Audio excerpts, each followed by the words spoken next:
नमस्कार, यूपी 9 बजे में आप सभी का स्वागत है। मैं हूं नीलू। करते हैं खबरों की शुरुआत। सबसे पहले खबर और बड़ी खबर आज के अयोध्या से ही लेते हैं, जहां पर सड़क हादसे में अब मुआवजे का ऐलान कर दिया गया है। रोडवेज की तरफ से ये मुआवजे का ऐलान किया गया है। मृतकों के परिजनों को 5-5 लाख के मुआवजे का ऐलान किया गया है। हादसे में 6 लोगों की मौत हो चुकी है। हादसे में घायल 2 यात्रियों का इस वक्त इलाज चल रहा है। सीएम योगी ने भी हादसे पर दुख जताया है। मृतकों के परिवार वालों को अब 5-5 लाख मुआवजे का ऐलान किया गया है। तो अयोध्या सड़क हादसे में अब जो मृतक हैं उनके परिजनों को 5-5 लाख रुपए का मुआवजा दिया जाएगा। हम आपको बता दें कि ये जो मुआवजे का ऐलान है रोडवेज की तरफ से किया गया है। मृतकों के परिजनों को 5-5 लाख। हादसे में हम आपको बता दें कि 6 लोगों की मौत हो चुकी है, 2 लोगों का इस वक्त इलाज चल रहा है और इस हादसे पर सीएम योगी ने भी दुख जताया है। बातचीत करने के लिए केबी शुक्ला इस वक्त फोन लाइन पर हमारे साथ जुड़ गए हैं। एक बड़ा हादसा केबी शुक्ला, और कहा जा सकता है कि 2 लोग अभी घायल हैं, अस्पताल में भर्ती हैं, उनकी हालत कैसी है? और साथ ही साथ अब सरकार ने मुआवजे का ऐलान भी कर दिया है। जी देखिए, अयोध्या सड़क हादसे में जिन 6 लोगों की मौत हुई है, इनके परिजनों को परिवहन निगम जो है वो 5-5 लाख रुपए का मुआवजा देगा। इसके साथ ही 2 घायल की हालत चिंताजनक बनी हुई है, उनका इलाज अयोध्या के जिला अस्पताल में चल रहा है। ये घटना जो है ये NH 27 का जो है कोतवाली रुदौली के रौजा गांव ओवरब्रिज पे हुआ था, जहां पर 2 दुर्घटनाग्रस्त बसें खड़ी थी, जिन पर पीछे से ट्रेन ने टक्कर मारी थी। उसमें 6 लोगों की मौत हुई थी। ये जो है ये बस्ती और देवरिया के रहने वाले जो मृतक हैं, 2 घायल हैं जो जिला अस्पताल का इलाज चल रहा है। ये बहुत भीषण दुर्घटना थी जो लगभग रात 3 बजे हुई थी, जहां जो बसें जो है ये कुल कितने यात्री सवार थे इस बस में केबी शुक्ला? देखिए, एक जो बस थी, जो 2 बसें पैरेलल चल रही थी NH 27 पर, वो एक बस पर लगभग 60 थे, दूसरे लगभग 55 यात्री थे।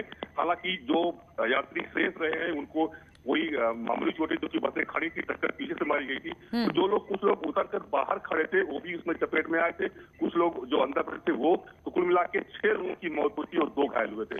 चलिए, बहुत बहुत शुक्रिया आपका केबी शुक्ला, तमाम जानकारी हम तक पहुंचाने के लिए। और खबर बहराइच से लेते हैं, जहां पर एक डॉक्टर पर गर्भवती महिला से छेड़छाड़ का आरोप लगा। कैसरगंज CSC में रात में इलाज करने गई एक गर्भवती महिला ने आरोप लगाया कि नशे में धुत डॉक्टर ने बीगो लगाने के दौरान उससे अश्लील हरकत की। जब पति ने विरोध किया तो डॉक्टर गाली गलौज करने लगा। हैरानी की बात यह रही कि आरोपी डॉक्टर ने महिला के पति पर सरकारी कामकाज में बाधा पहुंचाने और मारपीट करने का केस दर्ज करवा दिया है, जिसके बाद पीड़ित परिवार ने भी आरोपी डॉक्टर के खिलाफ DM और मुख्यमंत्री को चिट्ठी लिखकर कार्रवाई की मांग की है। गए तब वीगो लगाने लगे, हाथ छेड़छाड़ करने लगे। वहाँ पे क्या नाम है डॉक्टर का? अजय कुमार पांडे। तब गाली देने लगे, फिर चले गए दवा लेने, तो हमको छेड़छाड़ करने लगे। फिर चिल्लाई मैंने, तो ये आए तो इनसे भी गाली गुप्ताली करने लगे। ये डॉक्टर अजय कुमार पांडे वहाँ ड्यूटी पे थे। वो ड्यूटी रूम पे गए तो रूम पर से जब आए तो नशे की हालत में थे और हमसे 1000 रुपया फीस मांगने लगे। तो हमने कहा कि हमारे पास फीस नहीं है।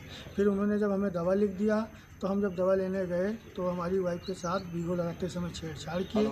जब हम वहाँ से आए तो ये देखा तो हमारा उनका बात हो गया। सामुदायिक स्वास्थ्य केंद्र के प्रभारी अधीक्षक द्वारा थाने पे रिपोर्ट दी गई और 2 नामजद के खिलाफ मुकदमा लिखा गया और इस संबंध में दोनों की गिरफ्तारी करने के आदेश दिए जा चुके हैं।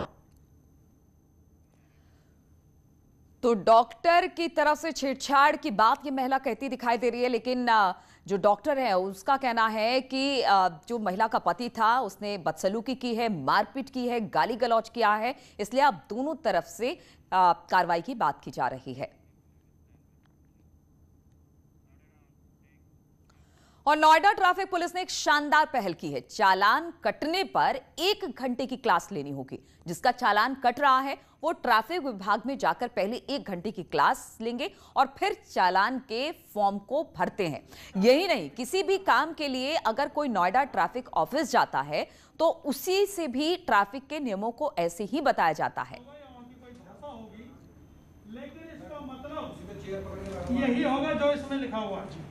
तो ट्रैफिक नियमों की जानकारी चालान कटने पर भी, और अगर कोई किसी काम से ट्रैफिक पुलिस के दफ्तर पहुंचता है तो वहां पर भी उनको बताया जाता है रोड सेफ्टी के बारे में, क्योंकि लगातार दुर्घटनाएं बढ़ रही हैं, इसलिए लोगों को जागरूक करना जरूरी है। और अब नोएडा पुलिस ने, ट्रैफिक पुलिस ने यह कदम उठाया है जो बेहद कह सकते हैं सराहनीय कदम है। लोगों को बताया भी जा रहा है कि किस तरह से रोड सेफ्टी का आप ख्याल रखें और उनको तमाम तरह की जानकारी ट्रैफिक पुलिस के दफ्तर में। यही होगा जो इसमें लिखा हुआ है। किसी भी पर्पज से हमारे ट्रैफिक कार्यालय में आते हैं तो उनको ट्रैफिक नियमों के प्रति जागरूक किया जाए और छोटी छोटी जो गलतियां करते से चालान की कार्रवाई होती है वो ना हो। और जैसे जैसे हम अगर ये लोगों को जागरूक कर लेंगे तो हम समाज के कई तबकों तक पहुंच पाएंगे और इससे एक अच्छा परिणाम ये निकलेगा कि लोग जागरूक होंगे और ट्रैफिक नियमों का पालन करेंगे और अंततः इससे निसंदेह हमें दुर्घटनाओं को भी रोकथाम में मदद मिलेगी। तो आज शहीदी दिवस मनाया जा रहा है और शहीदी दिवस पर प्रधानमंत्री मोदी का एक ट्वीट भी सामने आया है। शहीद भगत सिंह, सुखदेव और राजगुरु को नमन किया है। महान सपूतों का बलिदान प्रेरणा स्रोत है। हर पीढ़ी के लिए इनका बलिदान जो है वो प्रेरणा स्रोत है। आजादी के क्रांति दूत को शत शत नमन। तो प्रधानमंत्री मोदी ने ये ट्वीट किया है शहीदी दिवस के मौके पर।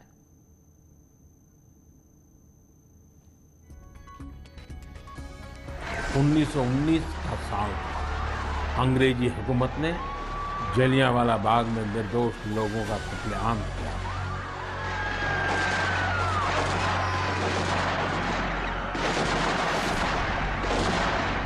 इस नरसंहार के बाद एक 12 साल का लड़का उस घटना स्थल पर गया। वह खुशमिजाज और चंचल बालक, लेकिन उसने जलियांवाला बाग में जो देखा वह उसकी सोच के परे था। वह स्तब्ध था, यह सोचकर कि कोई भी इतना निर्दयी कैसे हो सकता है। वह मासूम गुस्से की आग में जलने लगा था। उसी जलियांवाला बाग में उसने अंग्रेजी शासन के खिलाफ लड़ने की कसम खाई।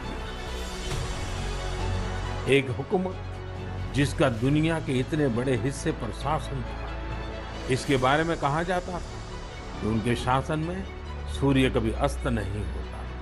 इतनी ताकतवर हुकूमत एक 23 साल के युवक से भयभीत हो गई थी।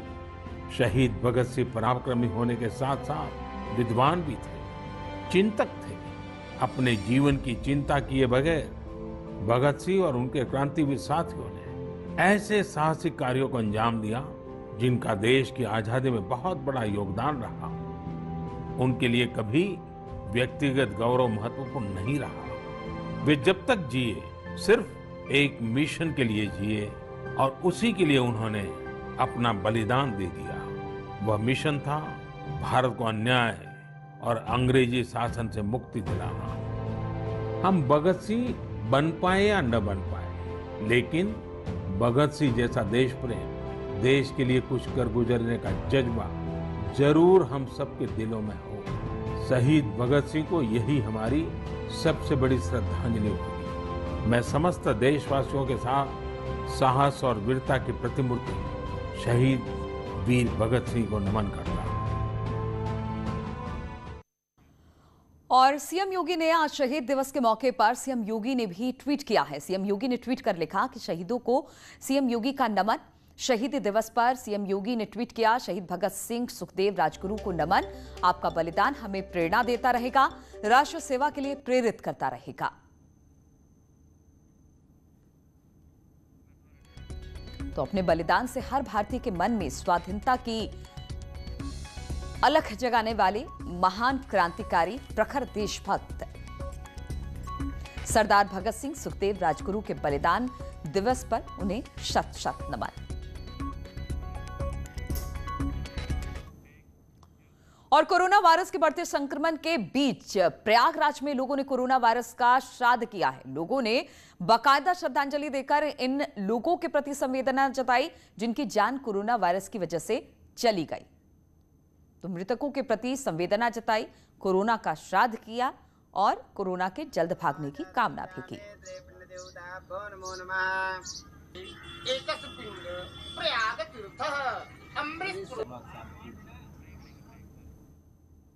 ब्रेक के बाद अब सीतापुर से खबर लेते हैं, जहां पर यौन शोषण का आरोप लगा है। जी हां, अस्पताल संचालिका पर शोषण का आरोप लगाया है। वो भी 3 लड़कियों ने यौन शोषण का आरोप लगाया है। भागकर वो एसडीएम के पास पहुंची हैं। एसडीएम कार्यालय पहुंचकर लड़कियों ने ये बताया कि किस तरह से नशीली दवा देकर उनसे देह व्यापार कराया जाता था। ये लड़कियां बिहार, आजमगढ़ और गोरखपुर की बताई जा रही हैं। थानगांव इलाके का ये पूरा मामला है। फिलहाल एसडीएम के पास ये तीनों लड़कियों ने पहुंचकर ये कहा गया इनकी तरफ से कि नशीली दवा इनको खिलाई जाती है और फिर इनसे देह व्यापार किया जाता है।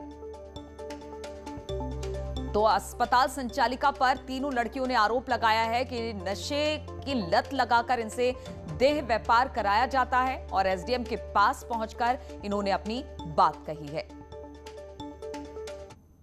हमको लड़कियां वहाँ मिली जरूर हैं, 1-2 तो। अच्छा। हाँ, ये लड़कियां मिली हैं। अब उसमें से 1-2 चेहरे हैं जो हमको नहीं दिख रहे हैं। अच्छा। तुम रहते कहाँ? आपसे लड़कियों ने क्या बताई? आप भी हमको ये बताई कि हमारा मतलब यहाँ पे भैया हम भगे हैं, हमको खाना नहीं दिया जा रहा है। अस्पताल में खेती करवाती हैं, मूढ़ी कटवाती हैं, लाहा कटवाती हैं, मारती हैं और रात में हम लोग को नशीली दवा देती हैं। ठीक, नशीली दवा दे के हमसे गलत काम करवाती हैं। और ग्रेटर नोएडा में मेट्रो स्टेशन के पास लूट हुई है। कार में लिफ्ट लेने के बाद लूटपाट की गई है। आंखों पर पट्टी बांधी गई और फिर पट्टी बांधकर कार में उन्हें बंधक बनाया गया। पैसे और मोबाइल लेकर लुटेरे भाग गए हैं। एटीएम पिन नहीं बताने पर पेचकस और हथौड़े से जख्मी भी किया है। तो बीटा 2 थाना क्षेत्र का ये पूरा मामला है। 130 मीटर रोड पर यह लूटपाट की गई है। पुलिस अब मामले की छानबीन कर रही है। तो ग्रेटर नोएडा मेट्रो स्टेशन के पास इस लूट की वारदात को अंजाम दिया गया। कार में लिफ्ट लेने के बहाने लूटपाट की गई। मोबाइल, पैसे तो इन्होंने लूट लिए, लेकिन जब पिन नंबर नहीं बताया कार सवार ने तो उसके साथ मारपीट भी की है और फिर पैसे लेकर बदमाश वहां से फरार हो गए हैं। पुलिस अब पूरे मामले की छानबीन में जुट गई है।